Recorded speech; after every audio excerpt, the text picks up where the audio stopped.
The Talk Shop resumes in Studio 255 at the Laramie Plains Civic Center.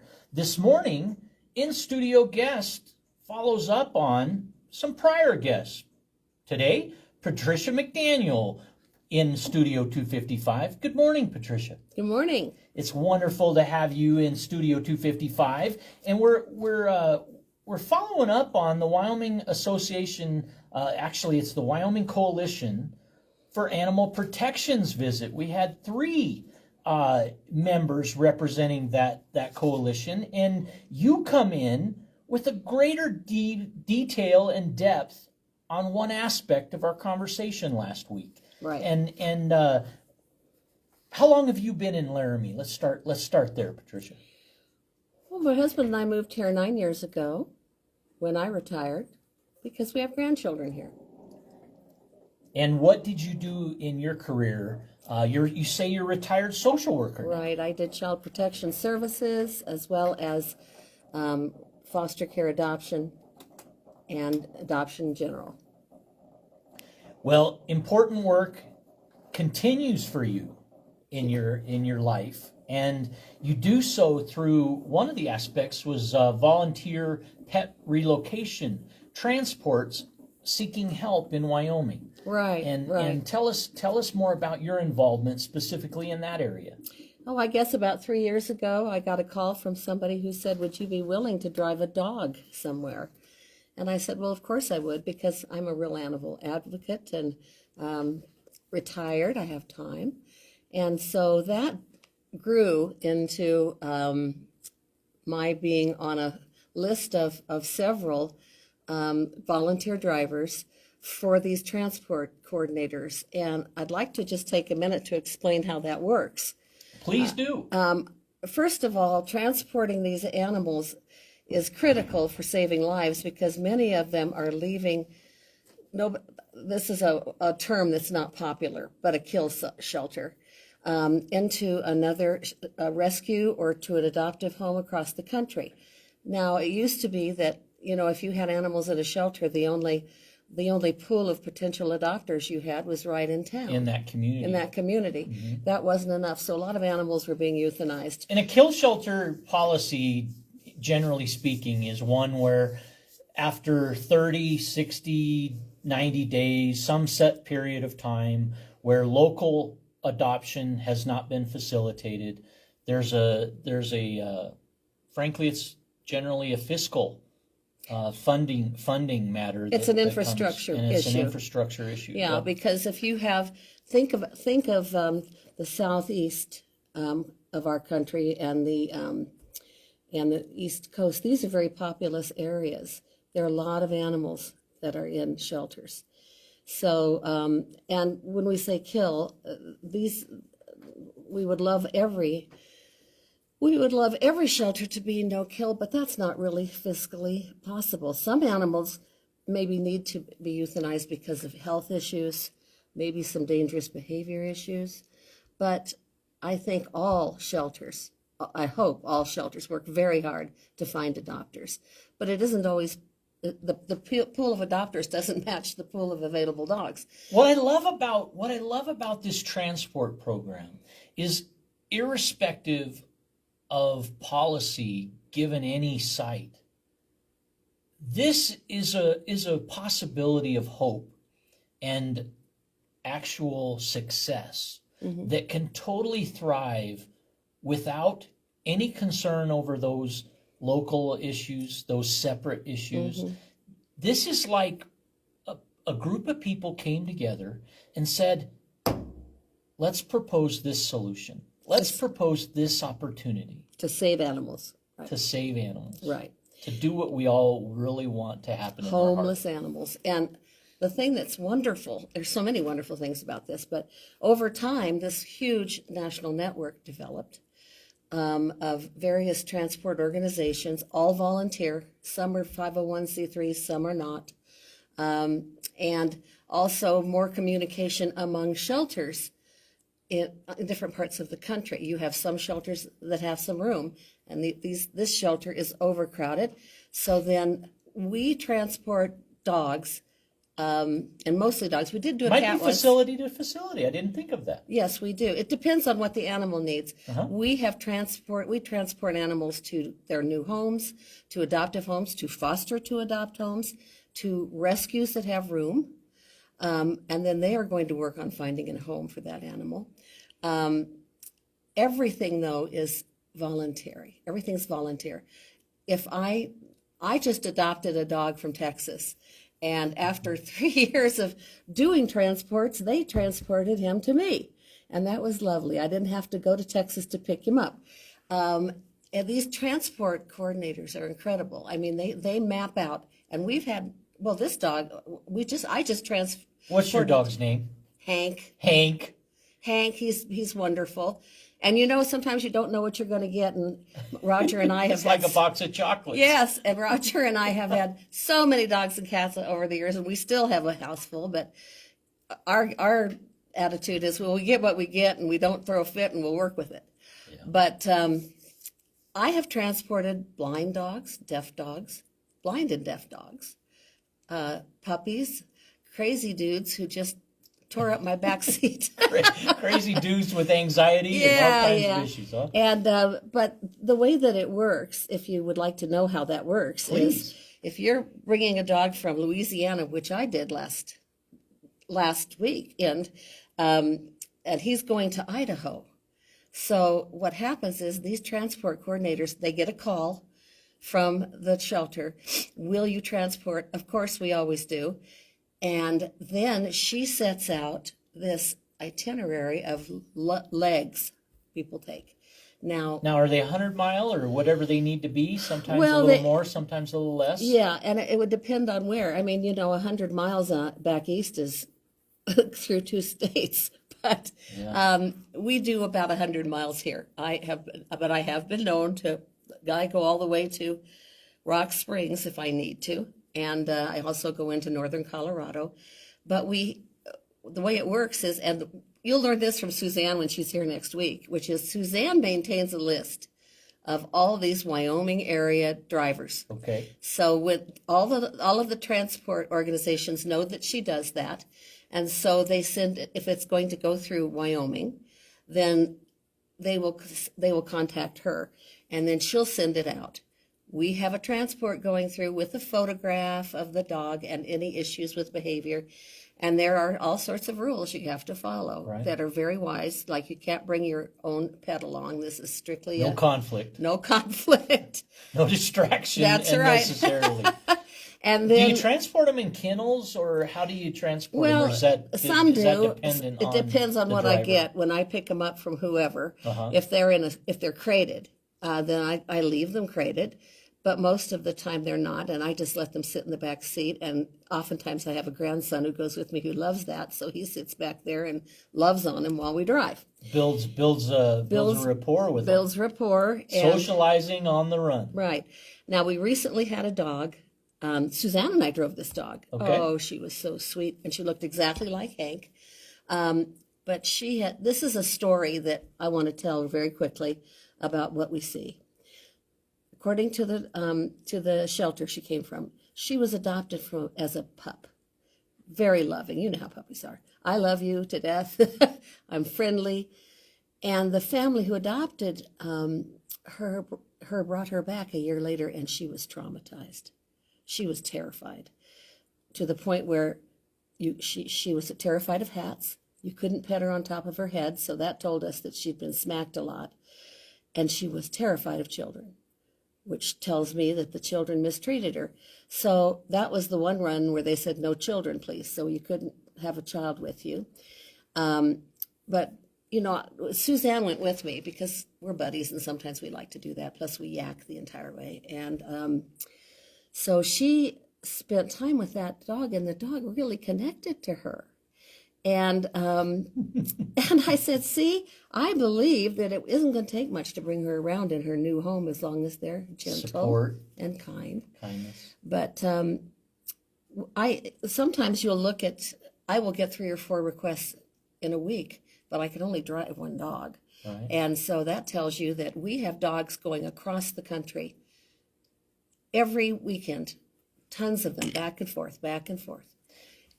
is there a member association in terms of this network that you belong to? How does somebody participate? Well, if somebody wants to participate, they simply need to call me or call Suzanne, and we will put their name and address. Now, Okay. we have some transports that really are just run out of a very kind woman's house. She's retired, and she's a savior. She's called Dog Copilot. Okay. We also have Kindred Hearts. We have Mini Paws, and so. But if you give the name and address just to, if you're from Wyoming, just to Suzanne, you're going to get notifications. When you got involved with this, Mm-hmm. how did that happen? What brought you into this network? Well, anytime an animal is in need and somebody says, "Can you help them?" I'm going to help them. And this was started with this, "Will you transport this dog?" And then I did, and then they said, "Would you do more?" And I said, "Of course I would." And so I get notifications of the entire transport, or I might just say, "Will you take these 2 legs or this leg or these 2 legs?" And if I can, I will. Winter can get a little tricky. Yeah. And because you've got Do you sometimes end up boarding them with the road closures and yes, so forth? they'll get boarded, Uh-huh. and or somebody will volunteer to have them overnight because they do. If they're coming from across the country, they get at least 2 overnights. It's very stressful for them, for the dogs. Yeah. So you want them to have a little downtime, time to recoup. But I always feel bad because even though we're saving their life by doing this, 100 miles with me and we're just scratching your head, and then we stop and we park and you go to another car and you start all over. But it saves lives. It saves hundreds of lives. How many stories do you hear? Maybe you hear word of after delivery, once they've Not been, enough. once they've been placed. Wouldn't that be beautiful? Yes, to not know enough. to know the life a little bit beyond. Maybe a reunion kind of it builds a little bit. Maybe it's a small reunion. Maybe it's a big. Maybe it's just by Zoom nowadays. You just get to see the interaction on a digital platform where you get to see that. Well, That we would may be get a fun. picture of a reunification. We just did, and we've had a few of those. Occasionally, I've always said to some of the coordinators, "Can you ask the people who are receiving the dog, if it's a foster adopt or adoption to a new family, if they would provide some photographs so that we can see that?" Because I've seen some very heartwarming ones where dad and dog are crying because they're so pleased to be reunited. That's another thing that we do sometimes. We recently had a family that moved to another community, but they didn't have room to take their dog or their cat, and it was a mammoth cat. It was a Maine Coon. So our job was to make sure that those animals got to Florida and reunited with their family, because we don't ask many questions about. I shouldn't say that. I'm not a transport coordinator, but the answer is almost always yes. I can't imagine, unless you had a vicious dog. I've never encountered a vicious dog ever on this. Just a real sweet, frightened, shy one. When you talk about that disposition of fright and anxiety, it's easy to picture, and it's so sad when you see an animal cower. It's heartbreaking to some of us that maybe I'm super sensitive, but I think sensitivity is a good thing. And when you see fear, when you see that fright, you just want to comfort. Some of what you do instinctually is to try to caress, and when they cower from you, in that gesture, you learn the difference of going from above the head to below the chin, and the importance of that. But that comes with education, and that comes with awareness. That's right. And that's really powerfully important. And just, I think, the people who do this have a heart for animals. The people who do this understand that too many animals are languishing, and then, euthanized in shelters. Nice animals that could be a joy and a gift to a family. Now, when you were talking about a dog that cowers, we meet the dog where the dog is at. And the dog that I told you about had been returned and was traumatized.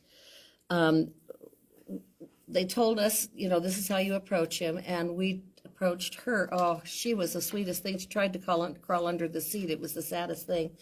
But what we do is Couldn't get low enough. no, Huh? but we just leave her alone, and we don't push our affection on her unless she wants it. Beautiful. And so it's like you give them as much love as they're going to let you give them. When you you mentioned off air that you were a former board member Yes, of the YCAP of the coalition, and a big supporter. and you're still a close friend. Oh, of course, because they are my friends. Those women are my friends. And yeah. that's all part of the group. Tell us about the board. Tell us about the coalition board. What was its composition when you served on the board? Well, I first of all, I'm really thrilled when I look and talk to Sylvia or to Suzanne, and I look on their website. The organization is just growing by leaps and bounds. I'm so proud. We started at 2018, and it was a slow start, but due to Sylvia's dedication, it's really branched out. It's doing a lot of work for wolves, a lot of work for helping Wyoming Untrapped. All of these organizations are connected. The board is really, it's just folks. It's just folks because it's people who care about animals and wildlife, not just, they care about wildlife and as well as all the way down to the family pet. So they're doing a lot of work with shelters. We have a couple of communities that still use gas chambers, which is an inhumane way to euthanize an animal. So Here in Wyoming. right here in Wyoming, and so they've been very instrumental in trying to strong arm these guys into stopping that. And Well, you certainly probably have more. Maybe you have more volunteers to help save animals in those zones of gas utilization. Maybe that's a there's separate thing. It's important to remember that YCAP is not a rescue. It's we good don't distinction. Yeah, we don't.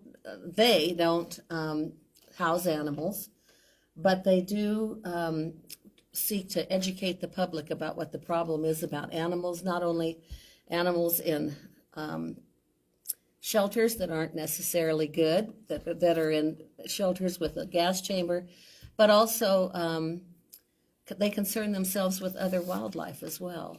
That's right. They're here to help domestic pets, Yes. general wildlife, and livestock, Right. all entirely. And one of the topics that were mentioned, Dawn, Sylvia, and Suzanne last week just spoke about traps and trails, not mixing, but that they are legal. Traps are legal within proximity to public trails, and that can present an immediate danger for you and your pet. Potentially, right. you yourself might find yourself In a trap. and finding your pet in that trap. How do you free your pet? You may not be able to. Your these pet are- may, some of these traps kill instantly. And there's some tragic stories and photographs of people's beloved pets dead in those traps. So dedication to creating a safe and humane environment for people, pets, and wildlife through education and trapping, regulation and reform, all part of YCAP. Right. And an important distinction you make between the transport program and YCAP itself. But we have to work together, don't we? Yeah, we do, because the problem is pervasive. The other thing is of course, this is Wyoming, and it's very hard to make changes. The Wyoming Trappers Association really pushes back with some of our efforts. It is true, and it's really not acceptable that a trapper could set a trap, and knowing that he's just a few feet or yards. People don't stick on the trail. Sometimes they'll see a little path up here and they want to explore it, and they take their dog, and then tragedy happens. Even with dogs on a leash, today I see leashes that expand and retract Right. 20, 30 feet in front or behind or around. They And do. that allows wandering. And wandering, in this case, where a trap is set so close to a common trail, could be life-threatening. It could be fatal.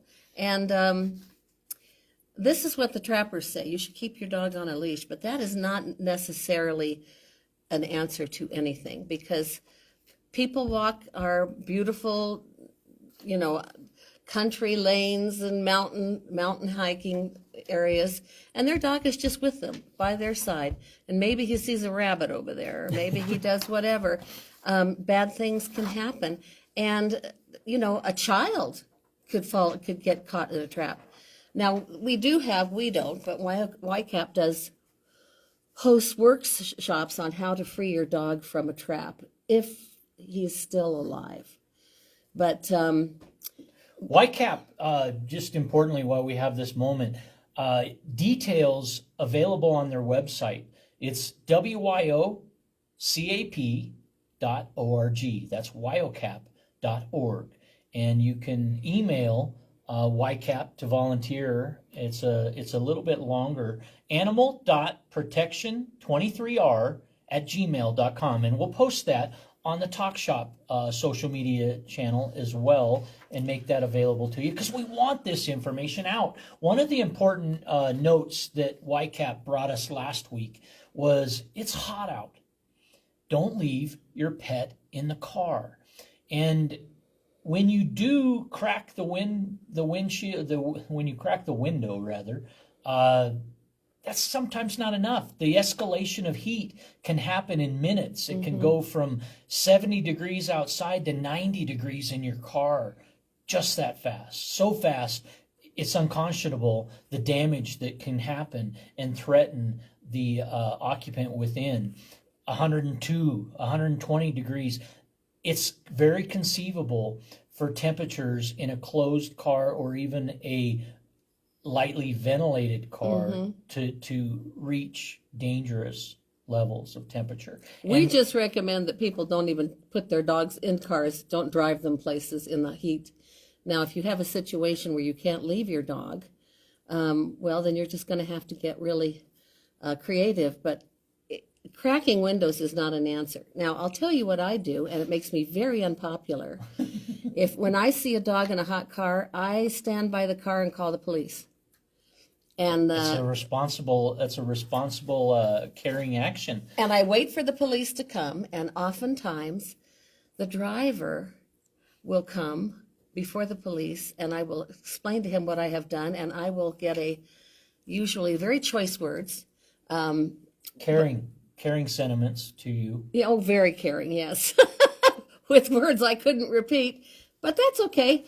I just tell them I've been called that before, and it doesn't bother me. Your pet's alive. Your pet will live, and the police do come. They do come if there's a hot dog in the car. They don't dilly-dally. Yeah. And I have a tool in my car to break a window out if I have to, because this really annoys me. I mean, people should know this. They should know it. And they always think, I'm just going to run in and run out, but then I got over here and I bought shoes and I bought their Walmart, but before they know it, their dog is gone. And It's too late.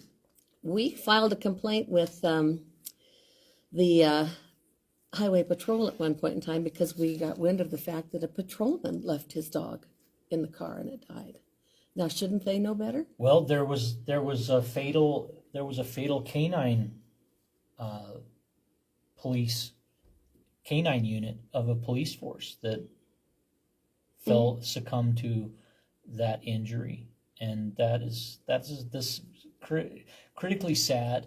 They should know. They know better. They deal. know better. And generally speaking, I've never known a handler in military or civilian law enforcement who wasn't extremely attached to their canine. And so understandably, accidents happen, but preventable accidents never have to happen. If you don't take certain action, if you don't drink, then you'll never have to worry about drinking and driving. Right. If you don't do A, B doesn't have to occur and C doesn't have to result. And it's just that clinical. It's just that basic. You're right. And it doesn't mean that that's always human or that human factors don't come in. Not to get on a preaching pulpit, but this is a really tender world. You realize just how fragile How fragile life is. our world, our life is. Today is a gift, and that's considered a present by many. The future, tomorrow, not promised. Right. And it never will be. And we can certainly increase our odds of seeing tomorrow and our pets seeing tomorrow if we can engage in some of this activity, like not leaving your pet in the car. Right. And not abusing volunteering. them and not leaving them outside in the cold weather and not. That's right, outdoors. We're going to come in just 30 days away to our first snowfall, probably, right? Right. I mean, isn't that sick? Welcome August. Right. September's just around the corner, and we know snow in every month of the year in Wyoming. And you're talking about pet relocation transports, seeking help in Wyoming, and your work in Wyoming to relocate pets. Most appreciated.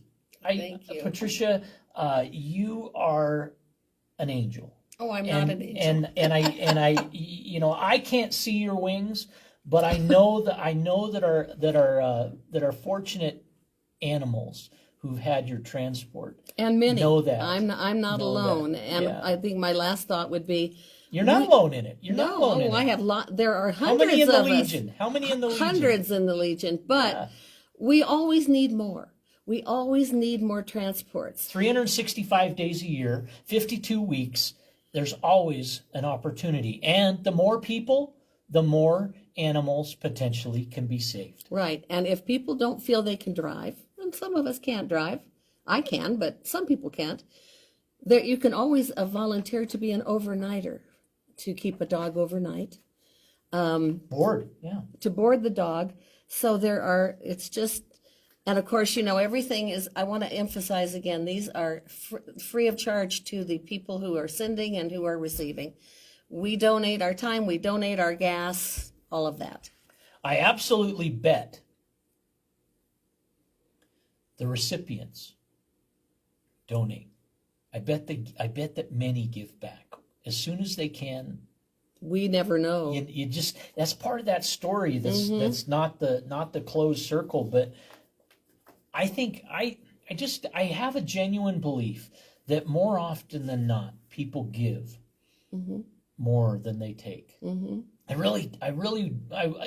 I don't know. It could be an illusion. No, but I do believe in the kindness Yes. of our world, and I do believe kindness supersedes evil. Oh, I hope so. And hate, and I believe that hate is the minority, and let's keep it that way. After we got Hank, I sent the rescue that had him was called Rescue the Animals. I sent them $50 for their fundraiser, and in honor of Hank. And what was most important is we sent pictures to them about his adjustment. And Hank today is in love with my husband. He's very nice to me, but he adores Roger. And he's thriving, and the senders need to know that. They need to know that the dog is thriving. Yeah. I have known friends in Cheyenne who created a social media presence. Their dog has a Facebook page. Oh, yes. Their dog has a growing personality and a fan base of more than 2,000 followers, and that's just in Cheyenne. And there's sometimes it's like human parallels. It's what they're having to eat, what they did for their birthday, what they did for their save day, what they did for their rescue The moment, gotcha day. the gotcha day, and there's so much precious, wonderful, positive, happy moments that can come from that. And I think that just such a page or just such a story like yours with Hank inspires. I do believe that it inspires others to call within yourself, to pull up your bootstraps and give and do what you can. And it might be donating food. It could be donating $1. It could be much more. Supporting our local shelters is very important. Yeah. Much goes uncredited, much goes unknown, but conversation. Let's talk, let's listen, and let's learn.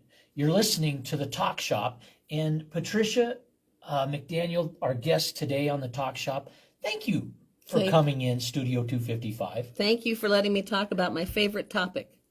And if I were to give you the last word, what would you share with our audience?